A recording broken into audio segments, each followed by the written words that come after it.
Assalamualaikum warahmatullahi wabarakatuh. Kami akan menjelaskan prinsip variabel-variabel dan cara mengendalikan variabel pada cooling tower. Prinsip cooling tower. Cooling tower adalah suatu sistem refrigerasi yang melepaskan kalor ke udara.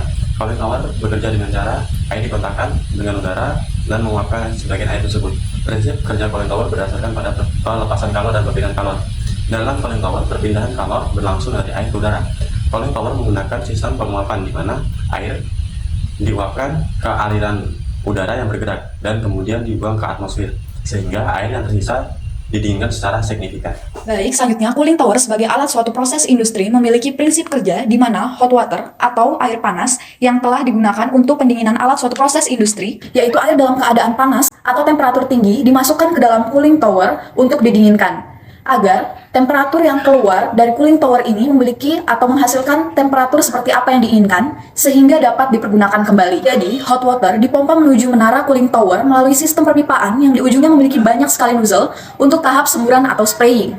Hot water yang keluar dari nozzle atau spray akan terjadi kontak secara langsung dengan udara sekitar yang bergerak secara paksa diakibatkan oleh fan atau kipas. Sementara karena air tertahan oleh drive eliminator yang terpasang pada cooling tower. Kemudian air yang sudah mengalami penurunan temperatur ditampung dalam sebuah kolam dan siap untuk dipompa kembali dan digunakan kembali. Atau sudah sesuai dengan seperti apa yang diinginkan temperaturnya. Selanjutnya, saya akan menjelaskan tentang variabel pada cooling tower yang sangat terkait dan berpengaruh pada kinerja keseluruhan cooling tower.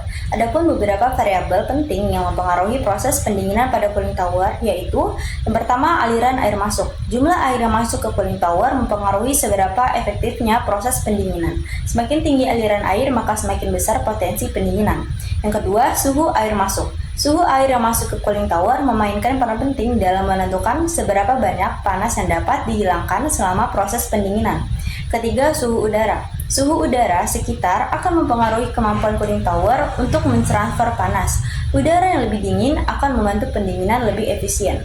Keempat, laju penguapan. Proses pendinginan pada cooling tower didasarkan pada prinsip penguapan air. Semakin besar laju penguapan, semakin efektif pula pendinginan yang terjadi. Yang kelima, ukuran dan desain cooling tower. Karakteristik fisik cooling tower seperti ukuran, bentuk, dan desainnya akan mempengaruhi bagaimana panas ditransfer dari air ke udara. Saya akan menjelaskan tentang bagaimana mengendalikan atau mengontrol suatu variabel proses dalam perangkat alat cooling tower agar proses tersebut berjalan secara optimal.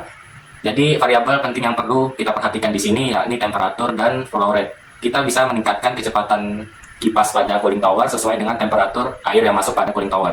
Jadi semakin tinggi temperatur air yang masuk dalam cooling tower, maka kita bisa meningkatkan kecepatan kipas untuk mempercepat aliran udara sehingga pertukaran panas antara air dan udara berlangsung secara optimal.